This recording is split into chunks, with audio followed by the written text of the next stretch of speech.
Hello guys. तो आज हम पढ़ने वाले हैं क्राई एंड बीप दोनों का बेसिक डिफरेंस जानेंगे।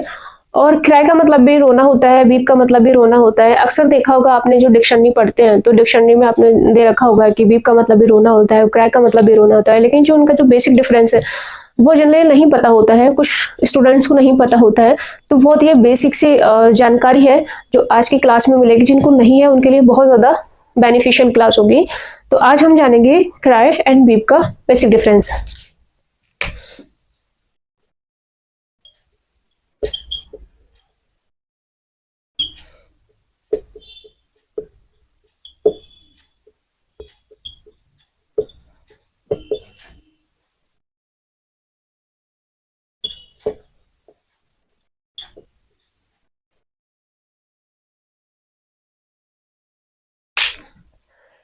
क्राई और बीप दोनों का मतलब होता है रोना। अक्सर आपने देखा हुआ है कि बहुत जोर से, बहुत तेज आवाज से या बहुत चीखने चिल्लाने की आवाज से कोई व्यक्ति रोते हैं तो उनके रोने की जो आवाज है वो आसपास में, पड़ोस में या वो दूर दूर तक जाती है। लोग सुनकर आते भी हैं कि पता नहीं क्या हो गया। तो यहाँ पर जब हम बहुत जोर से रोते हैं तो वहां पर हम क्राई का यूज करते हैं। लेकिन जब हम खुद से अंदर अंदर कहीं पर हम रोते हैं, अंदर अंदर मन में रोते हैं, या हमारी आंखों से लगातार आंसू निकल रहे हैं और अंदर अंदर हम सिसक रहे हैं, लेकिन जब हम रोते हैं तो वहां पर आसपास में नहीं पता चलता, पड़ोस में पता नहीं चलता, हमारे घर में किसी अन्य पर्सन को पता नहीं चलता। हम कहीं पर बैठे होते हैं एकांत में और हम रो रहे होते हैं, हमारे आंखों से लगातार लगातार आंसू बह रहे होते हैं। लेकिन उस स्थिति में क्या होता है कि हमारी जो आवाज है वो किसी को नहीं पता चलता, शोर नहीं होता। तो वहां पर हम बीप का यूज करते हैं। और जहां पर हम बहुत ज्यादा आवाज के साथ में रोते हैं, कोई भी व्यक्ति रोते हैं आवाज के साथ में, बहुत शोर के साथ में रोते हैं, अन्य पर्सन को भी आवाज जाती है, वहां पर हम क्राई का यूज करते हैं। फॉर एग्जाम्पल, कोई ऐसी घटना हो जाती है, कोई दुर्घटना हो जाती है या कोई एक्सपायर हो जाते हैं, तो कोई व्यक्ति एक्सपायर हो गए तो वहाँ उनके जो व्यक्ति के परिजन है वो काफ़ी ज़ोर ज़ोर से रोते हैं, चीखते हैं और आवाज़ के साथ में चीखते हैं, रोते हैं, उनसे कंट्रोल नहीं होता। वहाँ पर क्या होता है कि आप उस स्थिति में आवाज़ जो होती है, उस घर की आवाज़ जो होती है वो अन्य काफ़ी दूर दूर तक आवाज़ जाती है। तो उस स्थिति में हम क्राई का यूज करते हैं। लेकिन कोई इंसान चला जाता है लेकिन उसको भूलना पूरी जिंदगी बहुत मुश्किल हो जाता है। लेकिन कुछ समय के बाद धीरे धीरे धीरे धीरे क्या होता है कि हम खुद से ही अंदर अंदर रोने लगते हैं। कहीं पे बैठे होते हैं, कोई काम करते होते हैं या कहीं जा रहे होते हैं, ऐसे चलते चलते अचानक से हमें कुछ याद आ जाता है, कुछ ऐसी चीजें याद आ जाती हैं कि हम अंदर ही अंदर रोने लगते हैं। हमारे आंखों से लगातार आंसू बह रहे हैं और हम अंदर ही अंदर सिसक रहे हैं, लेकिन हमारे आसपास में किसी को पता नहीं चल रहा है कि हम रो रहे हैं। तो जहां पर बिना आवाज के हम रोते हैं वहां पर बीप का यूज होता है। और जहां पर हम रोते हैं, कोई भी व्यक्ति है रोते हैं, आवाज निकलती है, वहां पर हम क्राई का यूज करते हैं। तो आई होप आपको समझ आ गया होगा कि बीप का यूज कहाँ करते हैं, क्राई का यूज कहाँ करते हैं। तो फिर से मैं बता दूं, जहां पर हम आवाज के साथ में रोते हैं, हमारी आवाज हम रोने के साथ दूर दूर तक जाती है, कोई और भी हमारी आवाज सुनते हैं, तो वहां पर हम क्राई का यूज करते हैं। और जब हम बिना आवाज के रोते हैं, हमारे आंखों से आंसू लगातार निकल रहे हैं, कंटिन्यू निकल रहे हैं और आंखें भर भर के आ रही हैं और हम अंदर अंदर सिसक रहे हैं, लेकिन हम हमारे पास वाले व्यक्ति को भी पता नहीं चल रहा है कि हम रो रहे हैं, तो वहां पर हम बीप का यूज करेंगे। तो क्राई और दोनों, बीप दोनों का मतलब रोना होता है, लेकिन इनका बेसिक अंतर मैंने आपको बता दिया। अब आपसे कोई स्पोकन में बात करें जहां पर क्राई आ जाए, जहां पर बीप आ जाए, तो आप समझ जाना कि ये कौन सी स्थिति की बात हो रही है। तो अब हम इन दोनों पर सेंटेंस बनाएंगे।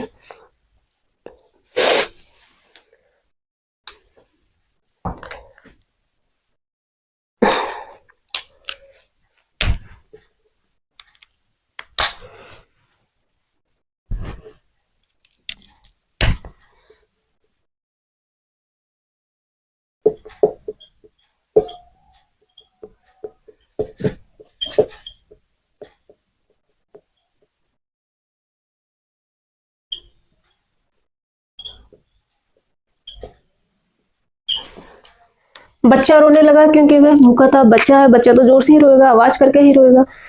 आसपास में भी आवाज जाएगी। जब बच्चा को कोई प्रॉब्लम होती है, बच्चा रोता है, तो आसपास में, पास पड़ोस में सब में आवाज जाती है बच्चा जब रोता है तो।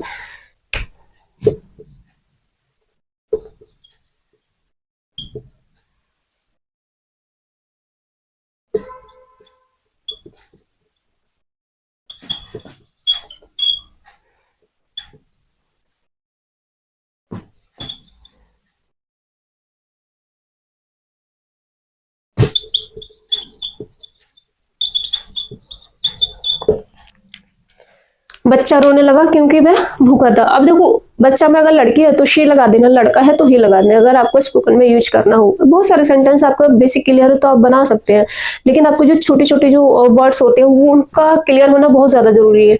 कि अब जैसे कि होता है कि आपका ड्रिंक का मतलब भी पीना होता है और टेक का मतलब भी पीना हो, इन दोनों का मतलब पीना होता है, कोई लिक्विड पदार्थ को पीना होता है।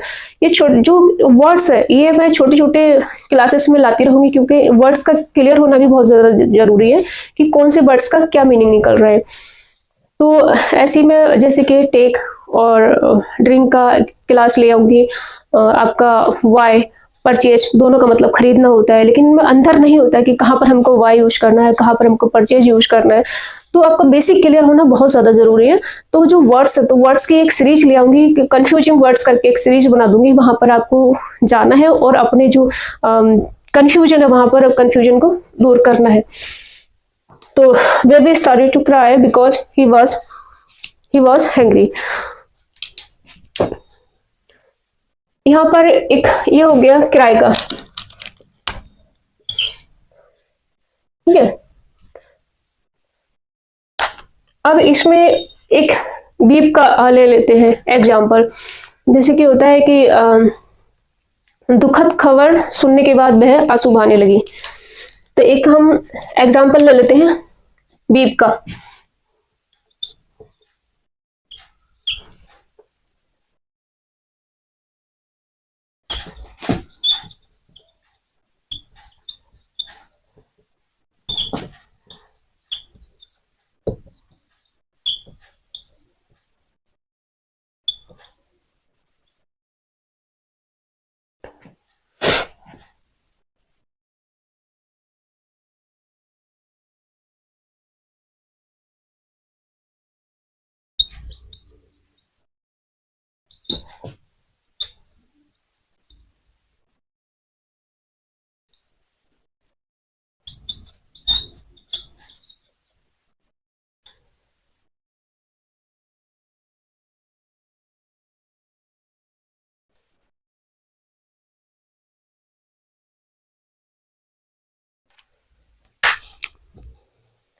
दुखद खबर सुनने के बाद वह आंसू बहाने लगी। तो यहाँ पर बीप आ गया। तो she began to beep after hearing the sad news. तो आप देखना यहाँ पर आफ्टर के बाद में ये जो आईएनजी आई है हेयरिंग में, तो ये आफ्टर है, ये प्रेपोजिशंस है। प्रेपोजिशन, हाँ, मैंने जो प्रेपोजिशंस की एक क्लास दे रखी है उसमें मैंने 60+ प्रेपोजिशंस दे रखे हैं, उनका हिंदी अर्थ भी बता रखा है। लेकिन जब उनका बहुत हम डीप अध्ययन करें, पढ़ेंगे उनको, तो वहां पर बहुत सारे पार्ट्स बनेंगे। हो सकता है आगे 12, 13, 14 इतने पार्ट्स बन सकते हैं। मैंने और बहुत ज्यादा प्रेपोजिशंस पढ़ी हैं, तो और मुझे मिली है पढ़ने के बाद में, तो वो भी हम उनके साथ पढ़ेंगे। तो हो सकता है आप जाइए वहां पर 60+ प्रेपोजिशंस बता रखी है, उनका हिंदी में अर्थ भी बता रखा है, लेकिन हम पढ़ेंगे बहुत विस्तार से, बहुत आराम से, धीरे धीरे करके पढ़ेंगे उनको। वो जल्दबाजी नहीं करनी है। और कहाँ पर कौन सी प्रेपोजिशन का यूज होना है और कितने संदर्भ में यूज होना है, कहाँ कहाँ पर होना है, वो हम बहुत बेसिक से पढ़ेंगे, बहुत बेसिक टू एडवांस, धीरे धीरे धीरे धीरे करके, बहुत इजी तरीके से। तो वहां पर जाना, और आप एक पार्ट 1 करके क्लास दे रखी होगी प्रेपोजिशंस की, वहां पर जाके आप उसको पढ़ लेना। उसके बाद में जो क्लासेस आएंगे, पार्ट 2 भी आएगा, 3 भी, 4, 5, जितने भी पार्ट होंगे आराम से पढ़ेंगे, जल्दबाजी कुछ भी नहीं है। तो she began to weep after hearing the sad news. तो आई होप आपको समझ में आ गया होगा कि कहाँ पर हम क्राई का क्या मतलब होता है, बीप का क्या मतलब होता है, कौन से संदर्भ में हमें उनका यूज करना है। तो आज की क्लास में ये 2 वर्ड्स हैं। अगर आप चाहते हैं कि इसी तरीके की कंफ्यूजिंग वर्ड्स के क्लासेस आती रहे, तो मैं लेकर आऊंगी। आप कमेंट्स में बताना, फीडबैक देना। और अभी मेरी स्टार्टिंग है, जो भी कमियां मेरे अंदर आपको लग रही हो तो वो बताना फीडबैक में, ठीक है।